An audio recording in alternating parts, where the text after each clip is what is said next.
Renung sesaat lebih bagus daripada ibadah 1 tahun. Maknanya apa? Renungan-renungan ini karena akan menjadikan ibadah kita semakin sempurna. Ada orang berbuat baik tapi ternyata tidak pernah menghadirkan renungan sehingga amal baiknya pun banyak salah dan tidak diterima oleh Allah. Atau ada orang berbuat baik tidak menghadirkan renungan sehingga kadang dia berbuat baik sambil bermaksiat, sambil melakukan dosa, dan dosanya pun yani kebaikannya tidak bisa cukup untuk membayar dosanya, sehingga tampak dia beribadah tapi sesungguhnya dia adalah rugi. Jadi menjadi orang yang sering merenung itu indah. Nanti renungan kita urusan kepada Allah malam ini insyaallah kita hadirkan. Nanti urusan kita dengan sesama pun kita rinci satu demi satu, ada ibunda, ayahanda, saudara dan seterusnya. Dan pastikan setiap hari kita punya waktu untuk merenung. Kalau gambaran sederhananya begini, merenung itu menjalani hidup dengan penuh kesadaran. Mungkin ada orang tampak dia ahli ibadah, lesannya selalu berzikir menyebut nama Allah, di tangannya ada tasbih yang selalu bergerak, lesan dan jemarinya bergerak menunjukkan kalau dia berzikir. Dia bekerja di pasar. Lihat alangkah indahnya orang di pasar tempat hiruk pikuk tapi masih ingat Allah. Kalau orang ingat Allah berada di masjid itu biasa, tapi kalau di tengah pasar yang dikatakan oleh baginda Nabi sejelek-jelek tempat adalah di pasar, maka kalau ada orang menjadi baik, menjadi sebaik-baik manusia karena tantangannya dahsyat. Kemudian di pasar dia lagi jualan dan dia selalu menyebut nama Allah, berzikir, salawat, mungkin Al-Quran yang dibaca, cuman dia kurang merenung. Sehingga karena namanya toko dia jualan begini, di depan sana juga ada orang jualan. Kebetulan di depan sana yang jualan adalah seorang perempuan. Yang kemudian perempuan tersebut diuji oleh Allah dengan dandanan atau baju yang tidak sempurna, belum menutup aurat, sehingga tampak auratnya. Sehingga seorang yang katanya ahli ibadah tersebut sambil menggerakkan bibirnya membaca Al-Quran atau membaca zikir, tapi tanpa ia sadari pandangannya kepada perempuan yang membuka aurat, sehingga dalam keadaan dia beribadah sekaligus dia juga berdosa. Ini gambaran sederhana bahwasanya kita berbuat baik tanpa merenung, bisa saja ini pas-pasan habis. Kebaikan yang kita lakukan habis dengan pandangan yang haram tadi. Coba kalau dia merenung sejenak saja bahwasanya ini haram, tinggal memindah kursinya, dia sudah menghadap ke tempat yang berbeda, sudah tidak kelihatan perempuan tersebut. Padahal sederhana sekali. Ini kadang kita berbuat baik tanpa kita sadari, sekaligus kita melakukan dosa. Nah ini yang sehingga perlu namanya merenung. Maka di saat kita merenung semuanya, serius kita merenung untuk menyempurnakan urusan kita, untuk menyempurnakan ibadah kita. Sehingga bahkan dikatakan lebih bagus daripada rokaat solat yang kita tegakkan tanpa renungan. Tadi bisa jadi solat dengan dosa. Kenapa? Bajunya haram, solatnya khusyuk, berderai air mata, bajunya haram, doanya nangis, makanannya haram. Anna yustajabu lidzalik. Nabi menyebutkan bagaimana akan dikabul doanya orang seperti itu. Maka merenung itu penting sekali. Sehingga malam ini kita akan menghadirkan renungan urusan kita dengan Allah Jalla Jalaluh, Allah yang Maha Pengasih, pencipta kita. Urusan keimanan sudah sempurna insyaallah. Kita semuanya beriman kepada Allah. Kalau Anda tidak punya iman kepada Allah, mustahil Anda datang ke tempat ini. Dan Anda juga yakin ada surga Allah indah, ridho Allah. Di surga Allah ada tempat keridhaan Allah. Jadi yang hadir ke sini yakin ini orang beriman. Kalau tidak ada, kalau bukan seruan keimanan, Anda tidak akan mau terjaga bangun di tengah malam yang saat ini adalah saat enak-enaknya kita dengan akrab dengan bantal dan kasur. Tapi Anda datang karena keimanan. Urusan keimanan sudah beres.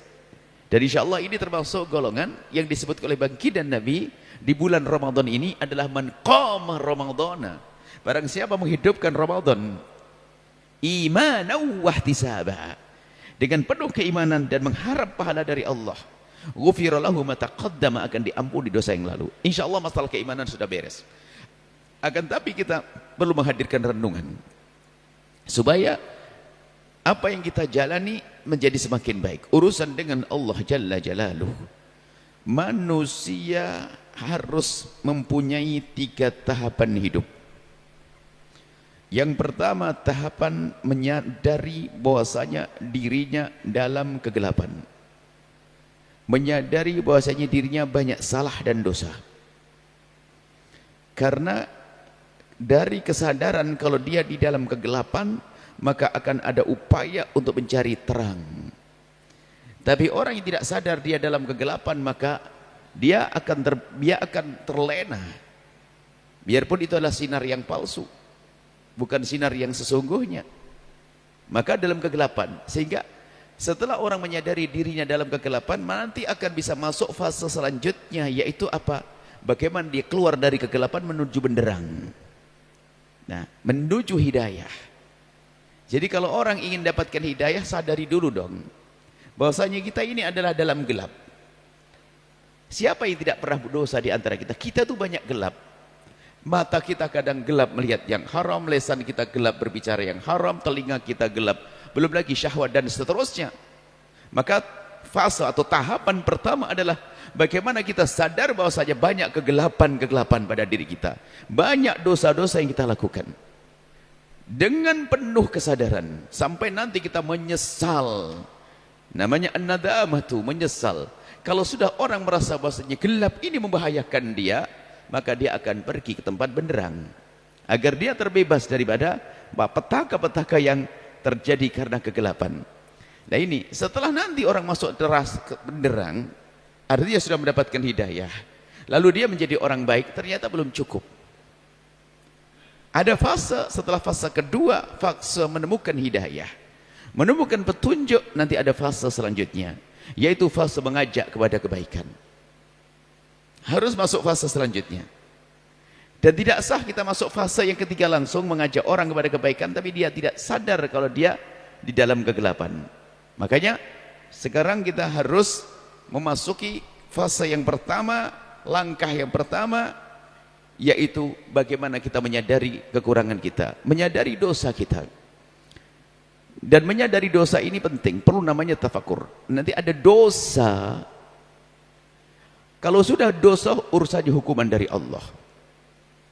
Kalau orang berdosa hukumannya adalah, kalau urusan dengan dosa nanti urusannya adalah dengan hukuman dari Allah, murka Allah.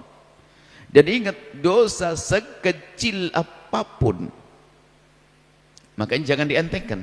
Sekecil apapun dosa seorang hamba, kalau belum diampuni oleh Allah, akan tampak sebagai siksa nanti setelah kehidupan di dunia ini. Siksa di alam barzah muqaddimahnya. Jika belum tuntas akan diselesaikan nanti di saat berada di neraka. Dosa sekecil apapun, kalau belum diampuni oleh Allah akan tampak sebagai dosa. Apalagi dosa gede.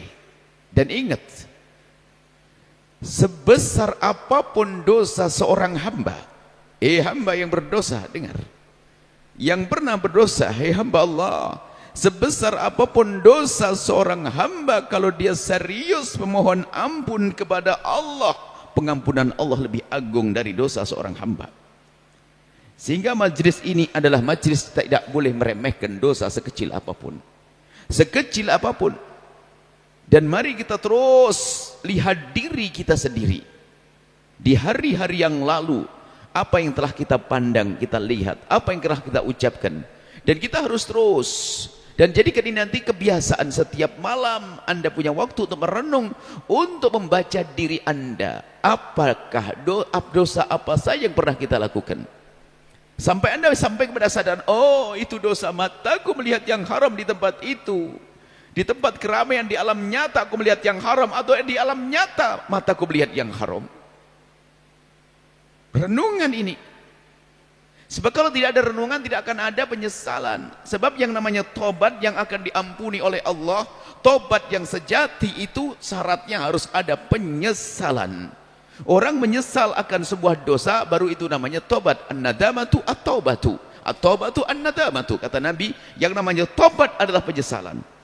Jadi untuk mendapatkan pengampunan dari Allah yang maha agung, pengampunan yang agung dari zat yang maha agung, Allah Jalla Jalaluh, adalah harus ada tobat. Dan tobat syaratnya penyesalan. Sebesar apapun dosa seorang hamba akan diampuni oleh Allah asalkan dia bertobat.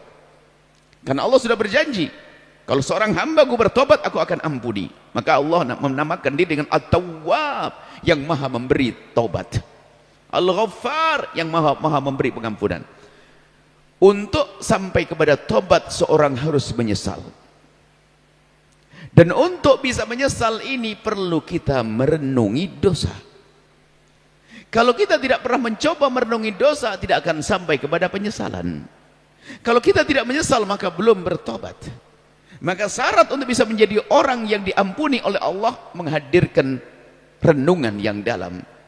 Perlu kita lacak, makanya kita merenungi urusan kita. Nanti kita sambung urusan dengan suami, urusan dengan istri, urusan dengan orang tua. Ini kita bahas nanti. Sampai kita dengan penuh kesadaran bahwasanya aku telah banyak dosa. Aku telah banyak dosa di hadapan Allah.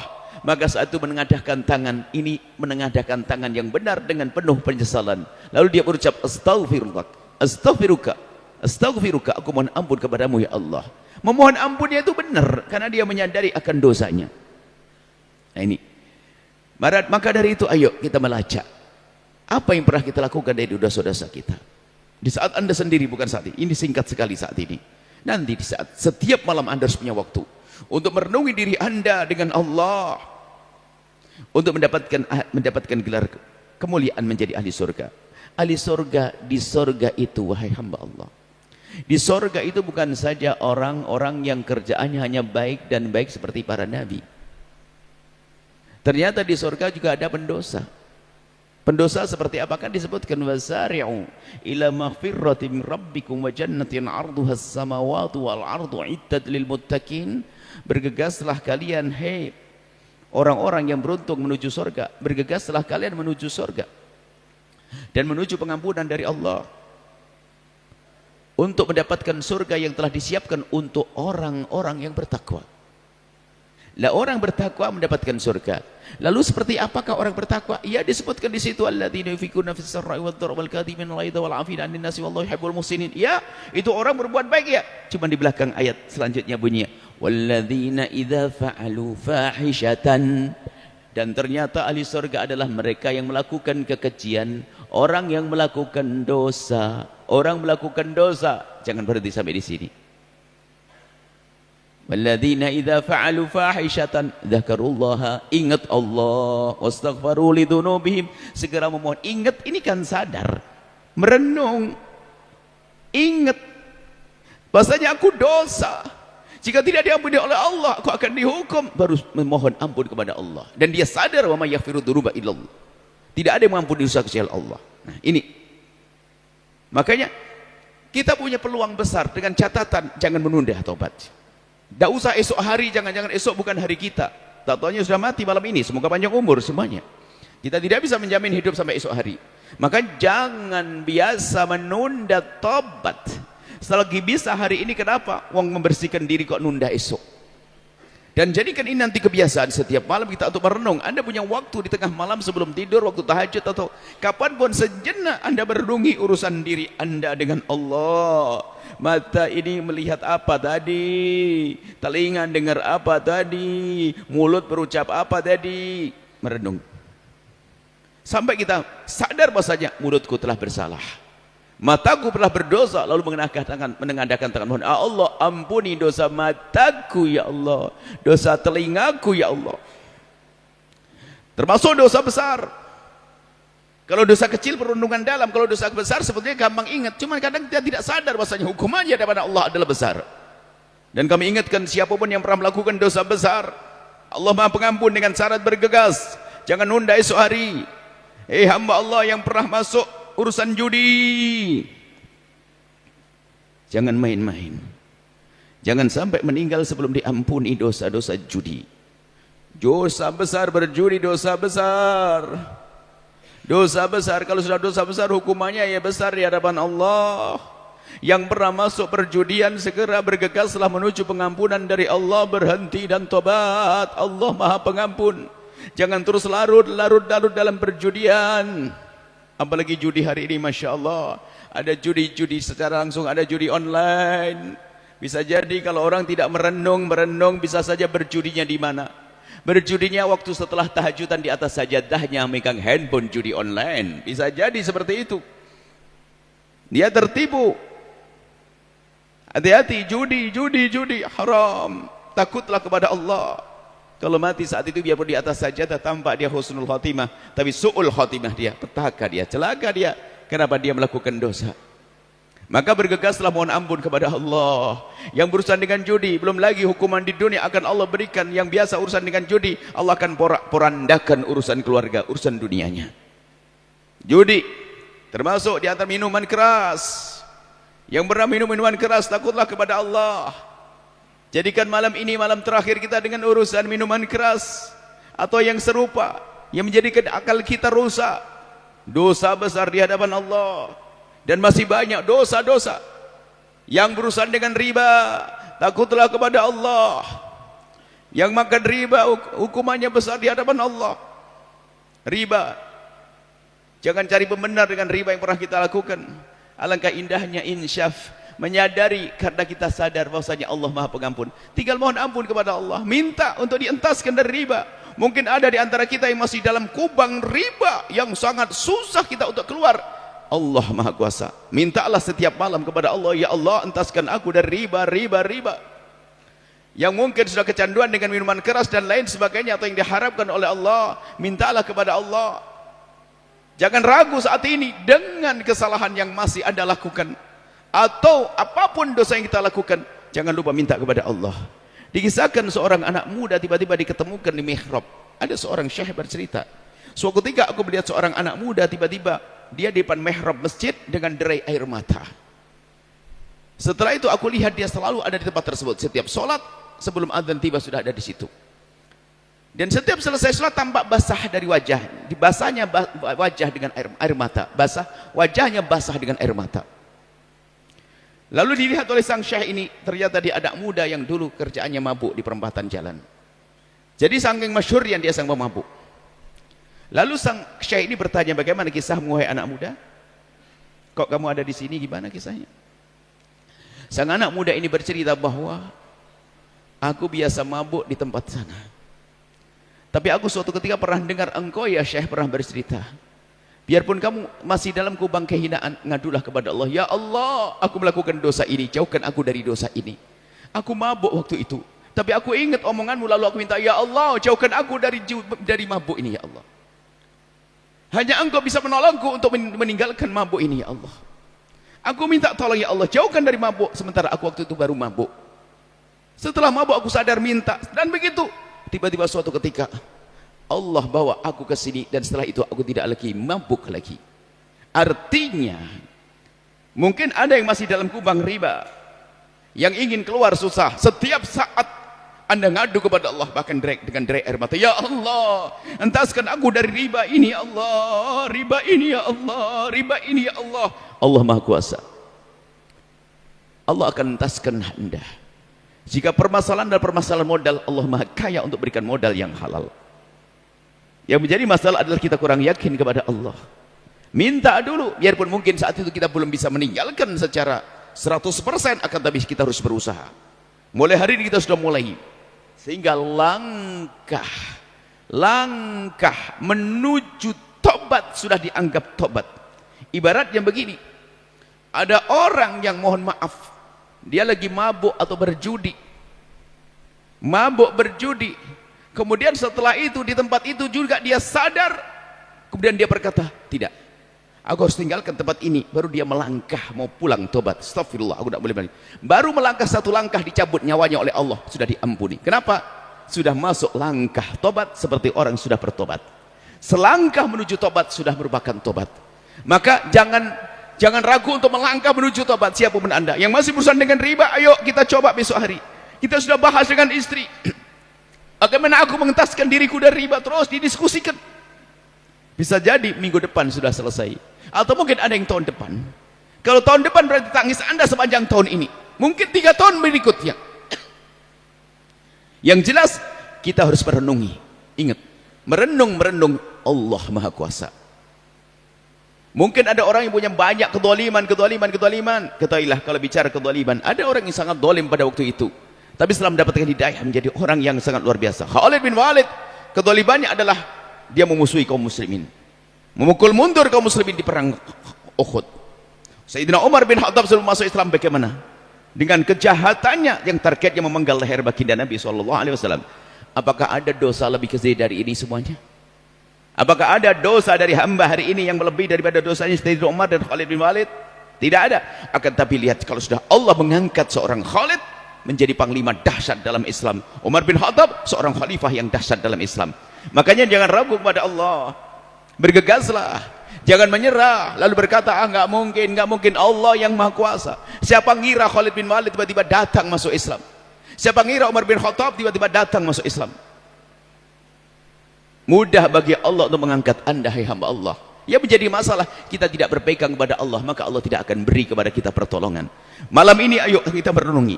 Yang biasa urusan dengan riba, bergegaslah menuju Allah, melangkah menuju tobat, dan jangan menunggu nanti, takut nanti kita adalah nanti yang terlambat, keburu mati kita. Ada lagi dosa yang lainnya, masih banyak dosa yang lainnya, yang sering meninggalkan sholat, satu sholat saja cukup masuk neraka, apalagi sholat. Ingat, hai hamba Allah, Allah maha kasih, Allah maha pengampun, bergegaslah menuju Allah, jangan menunda-nunda. Hei yang ada di sana dan di sana yang sering meninggalkan sholat, takutlah kepada Allah dan sadari bahwa di saat anda susah melakukan sholat, sesungguhnya anda adalah orang yang tidak disayang oleh Allah. Kenapa? Karena sholat itu sebetulnya kan pekerjaan sangat mudah. Sholat itu mudah. Sholat itu sangat mudah. Coba kalau seorang hamba tidak dikehendaki oleh Allah melakukan kebaikan yang namanya sholat, biarpun dia bisa angkat besi berkilo-kilo, berdiri berjam-jam, olahraga mungkin berlari bisa berkilo-kilo, belum tentu dia melakukan sholat bisa.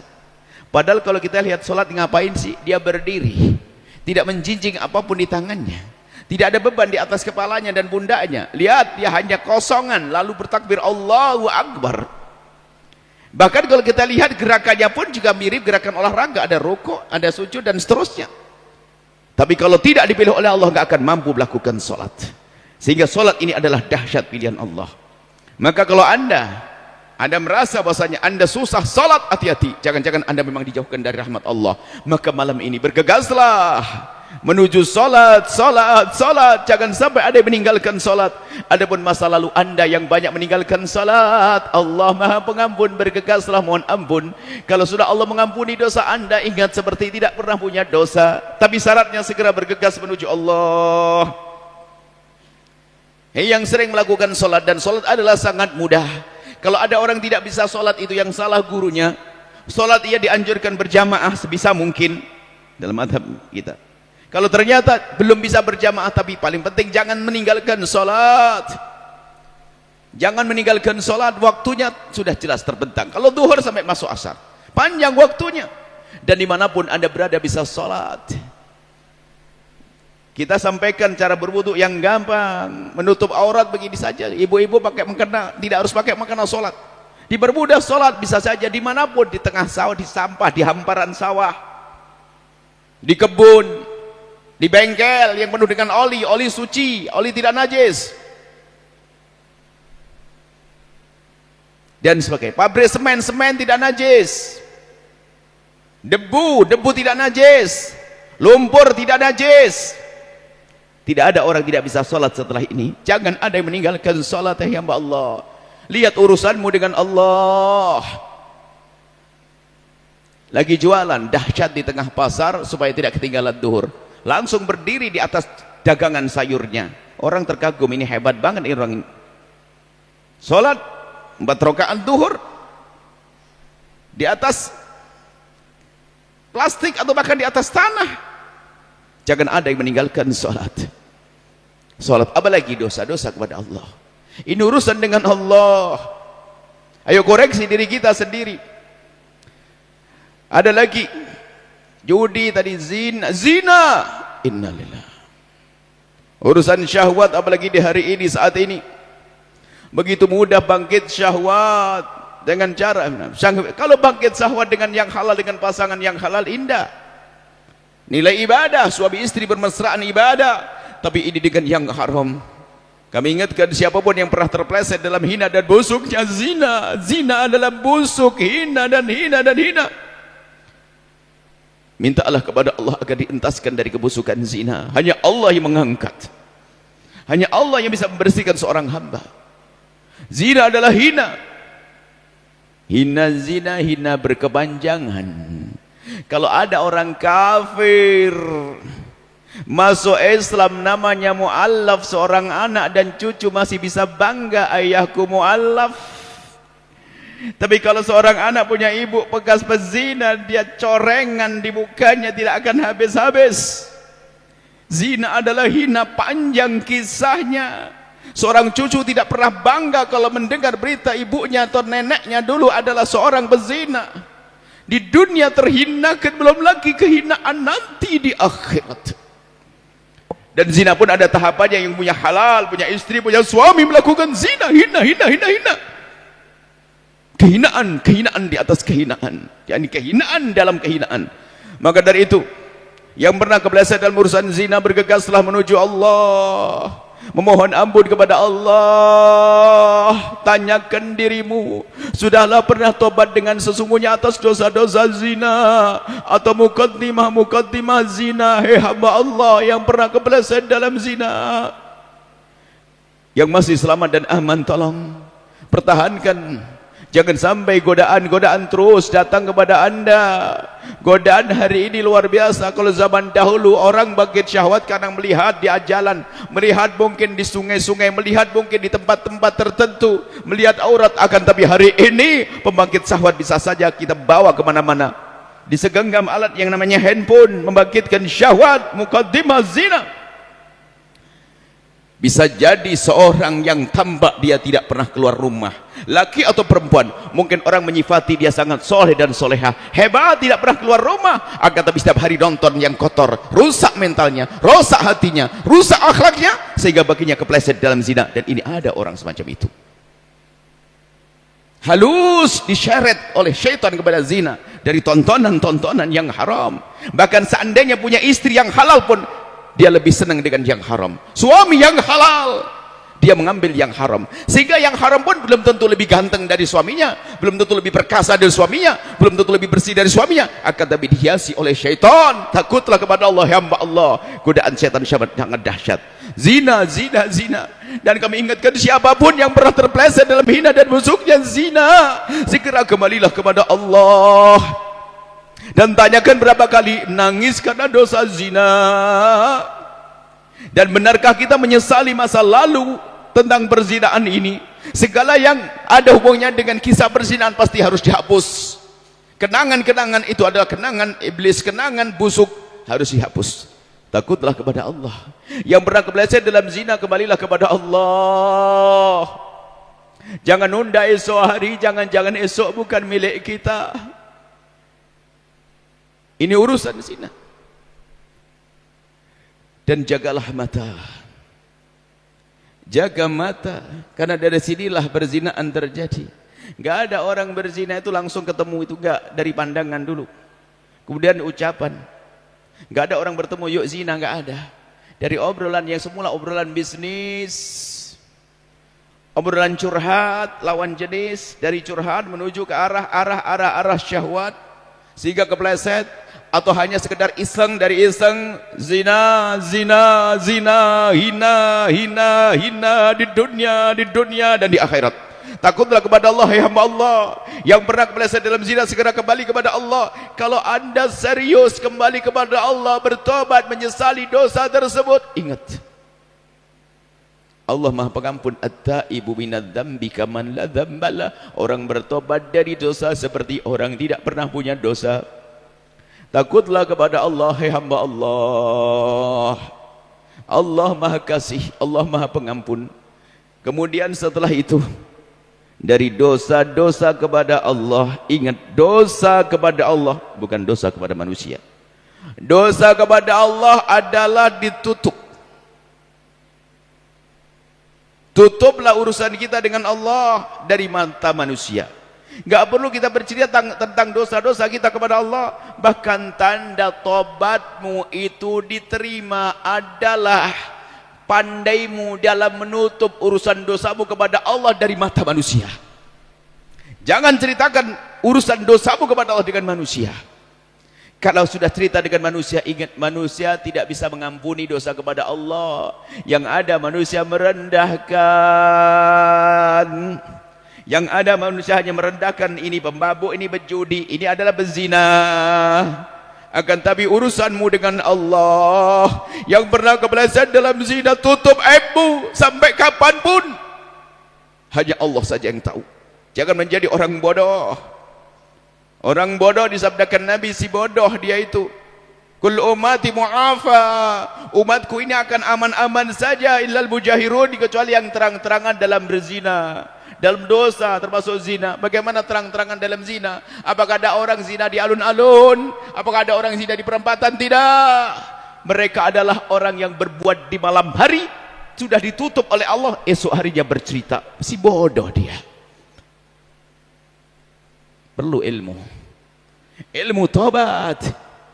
Cukup Allah yang tahu dengan derai air mata kita di saat sendiri ngadu kepada Allah. Bahkan begitu dahsyatnya dan begitu indahnya kepada Allah. Tidak dianjurkan kalau seandainya ada mahkamah Islam, tidak dianjurkan kok kita mengadu, ya Allah, hei Mahakim, saya telah zina, tolong hukum saya. Pada zaman Nabi ada orang ngadep, ya Rasulullah, wahai Rasulullah, halaktu wa qad zanaitu, aku jatuh, aku hancur, aku dosa, aku telah berzina. Nabi tidak serta merta mengatakan apa, gimana? Nabi mengatakan la'allaka lamasta, mungkin hanya sentuhan saja. Oleh Nabi dialihkan. Tidak ya Rasulullah, aku melakukannya. La'allaka qabbalta, mungkin kamu hanya mencium saja. Tidak ya Rasulullah, aku melakukannya. La'allaka fakhata, mungkin tidak sampai masuk, hanya di wilayah.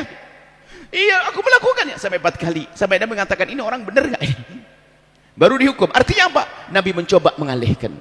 Artinya sehingga para ulama sepakat, tidak dianjurkan orang datang ke mahkamah minta dicambuk, minta dirajam gara-gara dosanya, gara-gara dosa zina. Yang benar adalah tutup, karena ini adalah urusan dengan dirimu dan juga keluargamu, masyarakatmu. Masya Allah. Perlu ilmu. Ada orang dengan kebodohan bercerita akhirnya dia direndahkan di rumahnya, di keluarganya, bahwa dia adalah pezina. Dan setelah orang menjadi dikenal di masyarakat sebagai pezina, tobat bagi dia juga susah. Coba di kampung seorang perempuan dikenal pezina, semua mandang picik. Tobatnya susah karena semua merendahkan dia. Dan memang karena tidak seperti itu seharusnya dia tutup, dia jangan ceritakan kepada siapapun dari bangsa manusia. Cukup dengan Allah, serius, tangismu, derai air matamu di tengah malam, ngadulah kepada Allah, ya Allah, ampuni dosaku ini, ya Allah, ya Allah, ya Allah.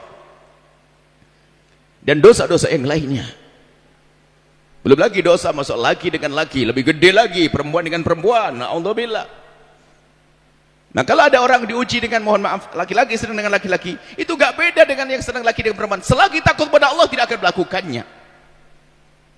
Ada orang yang diuji oleh Allah dengan senang sejenis, katanya gak mungkin bisa meninggalkan.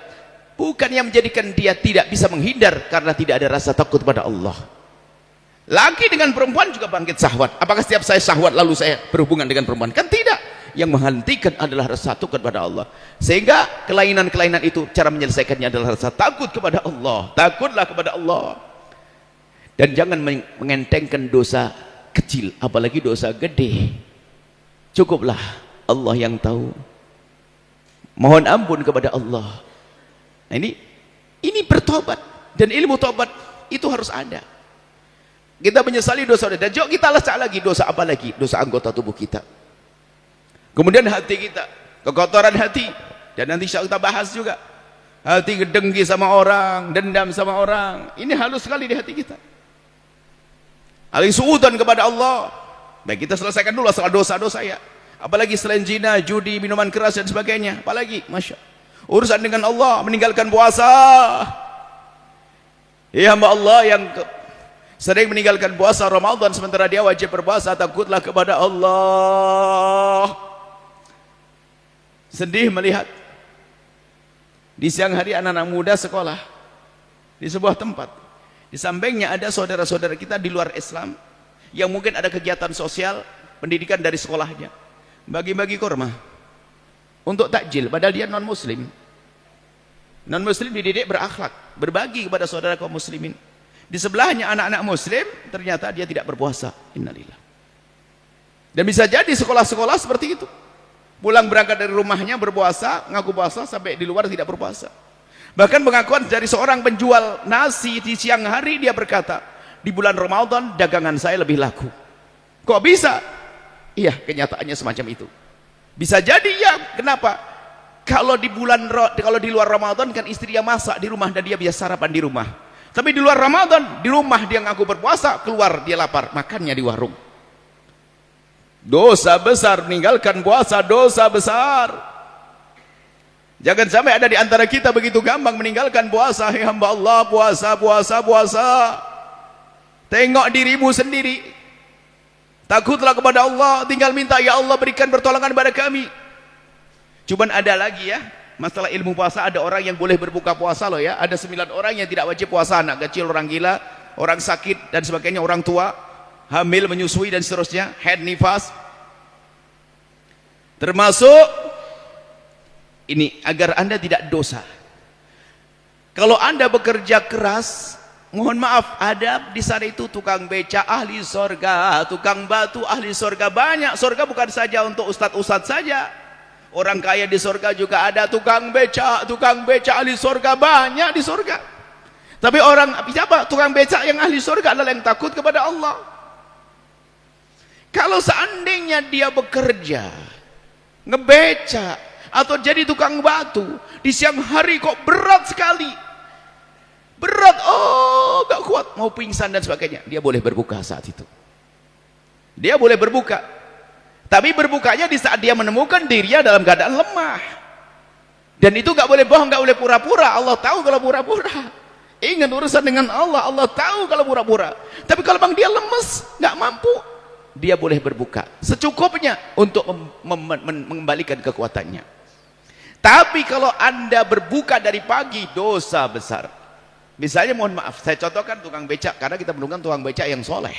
Suatu ketika naik becak, dia berpuasa. Nah inilah, sudah genjot becak dengan Masya Allah, dengan susah payah dia masih berpuasa.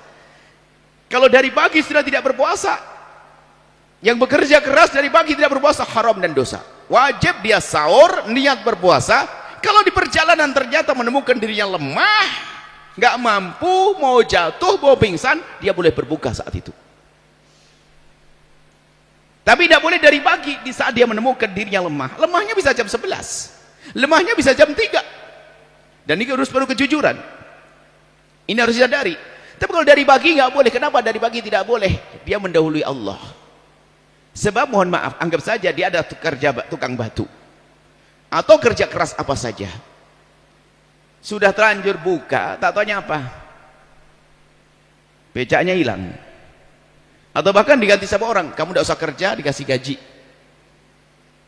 Ayo, terlanjur tidak berpuasa, dosa. Kita tidak bisa mengerti apakah nanti betul-betul kita bakal bekerja atau tidak, dan apakah nanti betul-betul saya bakal lemes atau tidak, kan belum tentu. Dia bisa saja dikasih oleh Allah kekuatan, dia kerja keras, tukang batu, tukang apa saja, dia ngebeca, ternyata kuat, bisa jadi begitu. Apalagi sopir taksi, siapa kerjaannya apa saja, apalagi sopir taksi dengan AC di dalamnya. Kami contohkan tukang batu di bawah terik matahari, atau kerja di sawah, jangan berbuka dari pagi. Tapi kalau menemukan dirinya lemah, dan itu pun harus hanya secukupnya. Bagaimana dia mengembalikan tenaganya, kemudian setelah itu dia kodok di hari yang berbeda. Bukan seenaknya makan setelah itu, tidak, hanya untuk bagaimana dia terbebas daripada bahaya yang akan menimpanya. Nah, yang meninggalkan puasa ini harus ada ilmunya, supaya tidak, karena jangan sampai tukang batu dari pagi tidak berpuasa karena nggak ngerti ilmunya. Anda dari pagi berpuasa, malamnya sahur, bahkan sahur itu Anda mengambil makanan yang berenergi supaya kuat, kok ternyata di perjalanan puasanya kok dia runtuh, dia jatuh, tidak mampu, lain dia tidak berdosa. Ini termasuk golongan sakit nanti pada akhirnya, dia menjadi lemah. Baik, Masalah puasa, takutlah meninggalkan puasa, hai hamba Allah. Jangan ada yang seenaknya tidak berpuasa. Dan sungguh kebiasaan keharaman, kadang haram dosa kolektif, dosa rame-rame. Sudah tidak malu lagi tidak berpuasa. Na'udzubillah, sudah biasa. Bahkan mungkin saling tolong menolong dalam melakukan keharaman. Apalagi selain puasa, urusan dengan Allah, zakat urusan dengan Allah dan manusia. Jangan sampai rajin bangun masjid belum bayar zakat. Kita kira apa-apa, kita ini hanya sekedar belajar merenung. Lebih dalamnya Anda cari apa sih dosa yang pernah kita lakukan saat ini. Sampai kepada kesadaran bahwasanya itu dosa membawa kepada petaka. Membawa petaka, kehinaan. Kemudian lihat, tobat itu baru diterima kalau ada kesadaran. Kita tambah lagi, ikhlas, menjauh daripada maksiat tersebut. Apa betul dia sudah tobat dari zina? Wong dia kepleset dalam zina itu gara-gara komunikasi medsos. Tak tahu masih asik dengan medsos yang serupa. Wong dia kepleset di zina gara-gara tempat bermain nih, tempat minum teh atau kopi. Dia berzina di situ, lo pasti sedang di situ, dia belum tobat. Dia kepleset dalam zina karena satu tontonan, lo masih nonton itu. Belum menyesal, dia nangis seharusnya. Ini penyesalan itu serius. Takut kepada Allah, menyesal. Bukan penyesalan palsu. Penyesalan palsu kayaknya nyesal. Dia masih menyimpan kenangan-kenangan dengan orang yang menzinainya. Dusta, bohong, Allah Maha tahu. Kita ingin serius dengan Allah. Kata yang menyesal akan, tapi kenangan-kenangan menjadikan dia terjerumus, masih diingat, masih disimpan. Tidak, ini ada harus dibuang. Tidak, ya Allah, aku mohon ampun padamu, ampuni dosaku. Dan setelah itu sadari bahwasanya kalau Anda serius, at-taibu minadz-dzambi kaman la dzambalah, orang bertobat dari dosa seperti tidak pernah dosa. Mungkin dia adalah masa lalu dia pemabuk besar, setelah Allah ampuni dahsyat.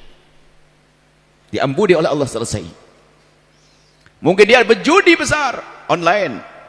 Kalau tadi bicara riba, ternyata riba saat ini yang masya Allah, naudzubillah. Riba dengan apa? Pinjaman online. Subhanallah. Lihat, kalau orang sudah urusan dengan itu keras hatinya. Karena keharaman riba yang dimakan. Riba yang dimakan. Tersiksa, nyungsep. Kami mendengar informasi tidak tahu berapa perputaran pinjaman online itu. Artinya berapa banyak anak-anak bangsa ini atau umat Nabi Muhammad yang terperangkap dalam riba yang dahsyat ini. Dan dia tidak sadar. Bisa jadi dia ada seorang ustaz yang tamak menangis kalau salat. Lalu ini tangis apa? Mohon maaf, tidak hanya seorang yang katanya dia punya kebutuhan di warung-warung, di toko-toko. Tidak. Karena ini ketertipuan, lihat. Karena tamaknya dia seorang ustaz, seharusnya dia menjadi orang yang bisa qanaah, merasa cukup dengan apa yang Allah karuniakan. Karena dia kerakusan. Bisa jadi untuk bangun pondoknya pinjem. Nah ini kan tertipu nih, kayak tadi orang kerja di toko sambil zikir lihat yang haram, ya itu tertipu dia. Makanya perlu menghadirkan ruang yang dalam. Perzinaan, pergaulan, makanya dalam perzinaan ini hati-hati, mulai dari komunikasi batasi, menutup aurat dan seterusnya. Intinya adalah malam ini kita belajar merenungi urusan kita dengan Allah. Ingat, sekecil apapun dosa yang kita lakukan, kalau belum diampuni Allah akan jadi siksa di neraka. Dan jangan mengentengkan siksa di neraka. Ada orang berkata, di neraka kan sebentar tidak apa-apa, nanti masuk surga. Biarpun sebentar berat loh ya. Apalagi jangan-jangan bisa menjadi lama karena kita kurang ajar kepada Allah. Jangan bilang sebentar neraka, panasnya api neraka itu kayak apa? Panasnya dunia itu hanya sepercik daripada api neraka. Jadi api neraka itu nyiprat begitu percikannya. Lalu ke dunia, yaitu dunia. Semua api dan panas dunia itu percikan api neraka. Mosok jangan meremehkan neraka. Itu murka Allah, murka Allahnya itu loh, bukan remeh neraka. Kalau kita bicara sederhana, anggap saja di dunia saja deh. Saya kasih uang 10 juta. Siapa yang kuat? Tolong saya kasih uang 10 juta rupiah, saya pinjam punggung Anda 4 detik saja. Saya titip setrika panas. Aku katakan enak, 10 juta nggak akan mampu. Apalagi di neraka, takutlah kepada Allah ya hamba Allah. Ini urusan dengan Allah. Nanti semuanya lacak. Setelah pokoknya sadar kita melakukan dosa, segera bergegas menuju pengampunan Allah. Dan setelah itu lihat. Kalau kita benar-benar serius seperti orang tidak pernah punya dosa. Kemudian setelah itu, tanda ketulusan Anda dalam bertobat adalah, kalau Anda benar dalam bertobat adalah kerinduan Anda untuk membawa orang lain dalam tobat. Anda tidak merendahkan orang lain. Kadang-kadang sudah merasa baik merendahkan. Astagfirullahaladzim, ya Allah, astagfirullah. Astagfirullah, ya astagfirullah, kurang ajar, ngecek melihat orang. Kalau Anda melihat orang, mohon maaf, ini lanjutannya. Mungkin Anda melihat tetangga yang masih melakukan haram, judi. Anda tidak boleh merendahkan yang masih urusan dengan riba, tidak boleh merendahkan. Yang ada adalah terenyuh, sedih, penyesalan di hati. Ini juga godaan yang katanya orang sudah tobat, ternyata dia bohong juga. Kenapa? Belum menyesali, imannya belum sempurna. Mohon maaf, seperti di majelis ini, indah. Kita ingin berdamai dengan Allah. Biarpun ada derai air mata penyesalan karena kesalahan dan dosa, tapi indah karena kita berdamai.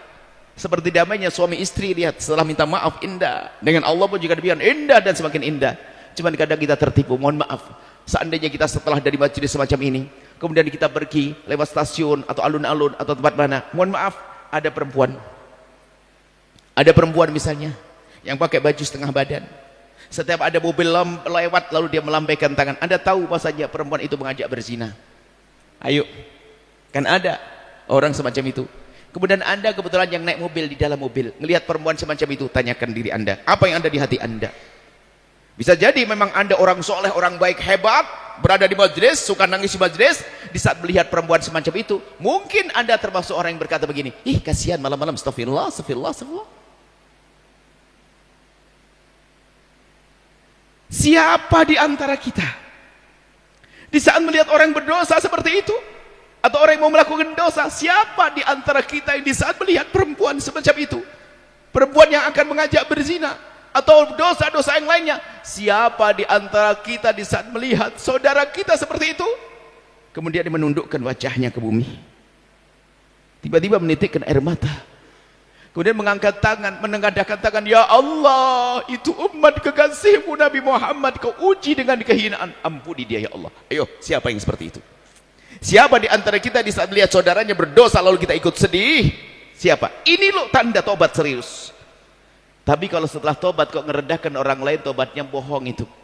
Makanya kalau tobat kita serius, mungkin dia pernah kepleset zina, maka setelah itu dia tidak ingin hamba Allah masuk zina. Bukan menjerumuskan. Bisa jadi dia tuh dendam karena saya sudah kotor, biarnya anak tetangga, anak sepupu kotor juga gak apa-apa, kayak saya biar sama. Belum tobat dia. Akan tapi kalau memang dia seorang pezina yang tobat, dia menjadi pejuang umat Nabi Muhammad anti zina. Jadi setiap ada orang mau berzina, dia sedih, nangis, ya Allah, itu mau terjerumus seperti aku dulu. Jangan ya Allah, jangan ya Allah, jangan ya Allah, ampuni ya Allah, ampuni. Begitu. Jadi tanda ketulusanmu adalah kerinduanmu mengajak orang lain menuju kebaikan, menuju tobat. Jangan merendahkan siapapun. Nah, ini tanda serius tobat. Anda sudah terbebas dari riba setelah bertahun-tahun. Kalau Anda melihat saudara Anda yang masih terjerumus dalam riba, jangan rendahkan dia, tapi panjatan doa yang kita haturkan. Kita mohon kepada Allah. Kita mohon kepada Allah, ya Allah, itu sahabatku, itu tetanggaku, jauhkan dia dari riba ya Allah, jauhkan dari riba, dan seterusnya. Ini adalah renungan kita malam hari ini. Dan ingat, jangan lihat orang lain. Ini ngurusi bukan dosa orang lain, bukan dosa dia, tapi ngurusi dosaku. Aku. Enggak perlu istriku, tetanggaku, pembantuku, temanku, enggak. Hanya bicara tentang aku sang pendosa ini. Aku yang banyak dosa ini. Aku yang banyak salah ini. Sampai tetesan air mata. Kemudian menengadahkan tangan. Berusahalah untuk menangis karena dosa. Tanyakan berapa kali kita beristighfar mohon ampun kepada Allah dengan serius. Dan berapa kali kita menitikkan air mata di saat sendiri, bukan depan orang ya. Depan orang boleh, kadang-kadang air mata tidak bisa dibendung. Akan tapi keseriusanmu dalam bertobat adalah tetesan air matamu di saat dirimu sendiri. Di saat sendiri gak ada orang tahu, itu khusyuk. Sebab kalau hanya air mata, bisa saja ini air mata buaya, air mata palsu.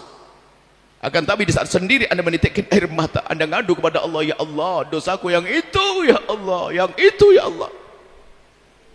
Berusahalah untuk menangis. Hai hamba Allah, menangisi dosa-dosamu. Kalau belum bisa menangis, berusahalah untuk bisa menangisi dosa-dosamu. Kalau belum bisa menangis, terus berusahalah untuk menitikkan air mata, menangisi dosa-dosamu. Kalau masih belum bisa menangis, menangislah engkau karena engkau telah tidak bisa menangis. Begitu keras hatimu. Ini serius. Kita serius dengan Allah. Ini malam ini kita dengan Allah. Setelah itu indah. Semuanya menjadi orang yang muttaqin, orang yang bertakwa, ahli surga. Masalah dosa akan selesai karena kita sudah berdamai dengan Allah.